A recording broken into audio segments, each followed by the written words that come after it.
Do the rich people cringe and say, don't tell them that, Robert? Yes. Don't tell people what you know. Right. Keep them poor. So my father was the head of education, PhD, all that stuff.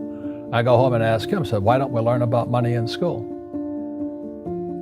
And he looked at me and says, because the government doesn't let us teach that subject. The government tells us what we can teach and what we can't teach. And I thought that was strange. And I said, but aren't we going to school to learn about money? He says, no, your job is to get a job. I said, but you get a job to earn money. He goes, no, you're supposed to just get a job. I went, no. Isn't the purpose of a job to earn money? He goes, you're correct. I said, so why don't I just learn about money? I can skip the job part, you know? And he got flustered and he said, if you want to learn about money, why don't you ask your best friend's father about money? And I said, why? That's Mike. So I asked him. He says, because Mike's father is an entrepreneur. And I said, what are you? He says, I'm an employee. I'm a government employee. I went, oh, what's the difference? He says, the difference is an entrepreneur must know about money, or they're no longer entrepreneurs. And he says an employee doesn't have to know anything about money, because the government will take care of them, the company will take care of them. So I'm all confused. But I took my dad's advice and I trundled over to Mike's father's office and knocked on his door and I said, hey, I'm here, 9 years old. Teach me about money. He says, beat it, kid, you know. But that's where the story of Rich Dad, Poor Dad started. And finally, through persistence, my rich dad started teaching me about money on one condition. And that condition was he would never pay me. He says, the moment I pay you, you think like an employee. He says, that's the trap. Entrepreneurs work for free. And now I'm 9 years old, my head's going cracking in half. He says, you never want a paycheck. You understand that, kid? I said, okay, I got it. And he says, well, how do I make money? He says, that's what entrepreneurs figure out. It's like, so how do I learn about money? So he would just break out a Monopoly game board. So I would work for free. I'd pick up cigarette butts, and he had hotels and restaurants, and I would clean and do menial tasks. And as I got older, I started getting into office work and marketing and accounting, and I was an apprentice basically, but I always worked for free. And he would teach me about money, but the way he taught me about money was playing Monopoly. And finally one day I got upset. I said, well, when are you going to teach me about money? He says, what do you think we're doing? We're playing Monopoly. He goes, no. What do you think we're doing? We're playing Monopoly. He says, what do you think we're doing? So I don't know. I'm teaching you about money. And then that's when, you have one greenhouse. He says, there's many formulas for great success in money. There's thousands of them, but one of the best ones is found on the game of Monopoly. It still is today. 4 greenhouses, 1 red hotel. I said, what? He says, one of the greatest ways to acquire great wealth is playing Monopoly in real life. 4 greenhouses, 1 red hotel. Well, is that all there is? He goes, that's it. And he says, what do you think I'm doing? And I went, I don't know. So then he took me out and he showed me his greenhouses. And 10 years later, when I was 19, I was now in school in New York, and I come back to Hawaii, and Rich Dad had bought the biggest piece of land smack dab in the middle of Waikiki Beach. And when you go to Waikiki Beach today, you'll see the Hyatt Regency Hotel. That was his hotel. Just like the game of Monopoly. Just like the game of Monopoly. Acquired assets and they became bigger assets. He just kept what's called an assemblage, because that property wasn't that big at that time. So he had to buy out all the small guys. Because Waikiki was a little dirt water little town. So he'd buy out this shop owner and buy that shop owner. And it took him a while, but he finally assembled this large piece of property. And then he and Hyatt put up this giant hotel. And it just sold for $800 million. So that's how I learned about money.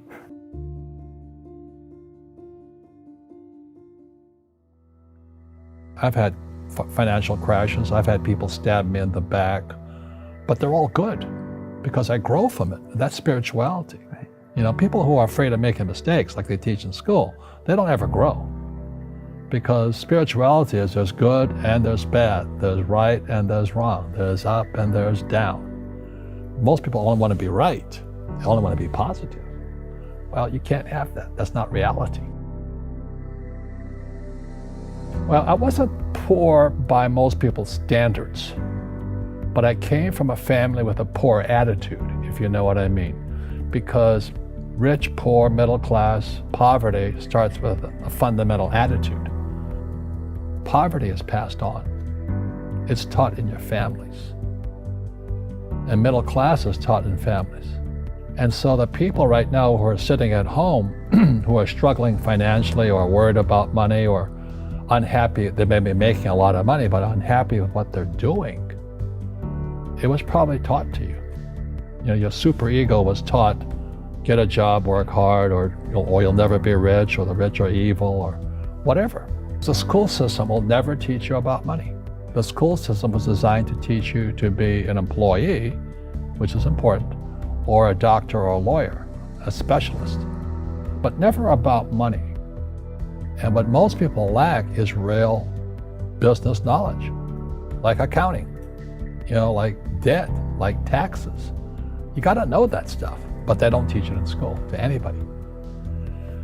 So, and then when people ask me, how did your rich dad learn this when your poor dad, a PhD, didn't? And the answer is very simply, my rich dad, who's my best friend's father, his father died when he was 13. So his rich dad had this family business at 13 to run. So he had to drop out of school, which was his blessing. There's blessings, and sometimes the blessing doesn't look like a blessing, but it turned out to be a blessing. And then his teachers became his bookkeeper, his accountant, his attorney, his banker, his real estate agents. So he has what I call real teachers, not these fake teachers in school. You see, most teachers in school, they're out of ethics. They teach subjects they themselves don't practice. I asked the teacher, I said, I'm in my third year of calculus now. It was called strength of materials. I said, am I ever going to use this stuff? He goes, no. I said, why do you teach it? He says, because I get paid. I said, do you ever use it? He goes, no. And that's why, you have to, in life, one of the things I suggest to people, you got to find a real teacher versus a fake teacher. And a fake teacher is somebody who doesn't do what they teach. And a real teacher is doing what they teach every day. So my accountants, my attorneys, they're in it every single day. That's how I learn, because every day I'm solving problems in my business. So I have accountants and attorneys and bankers and all these people on speed dial because I'm solving problems with my team. I see you giving this knowledge out, and yeah. Do the rich people cringe and say, don't tell them that, Rob? Yes. Don't tell people what you know. Right. Keep them poor. But, unfortunately, the poor, as was in the Bible, I'm not real religious, the poor will always be amongst us because it starts up here. Right, it's that fear mentality. It's in their words, and the words become flesh. Again, I'm not really religious. I flunked out of Sunday school also. But when they say I can't afford it or I can't do that, they go down. They become what they say. My PhD daddy says, what do you think I am, made of money? I can't afford that. And my rich dad would say, that's why he's poor. Poor people say, I can't afford it, I can't do that, I don't have time. Because it's an escape. It's an escape, you know what I mean? It's easy to say, I can't afford it. And your rich dad used to say what instead of, I can't afford it? How can I afford it? How can I do that? What would it take, or why should I do that? He says that a question opens the mind, a statement closes the mind. So when you say, I can't afford it, your mind shuts down, and you become what you say. Rugby is a team sport, but so is soccer. The rules are different. And other people are golfers. They play by themselves. And so everybody's different. So my game financially is business, number one. Second is real estate. So what I say to young people is, you find your game.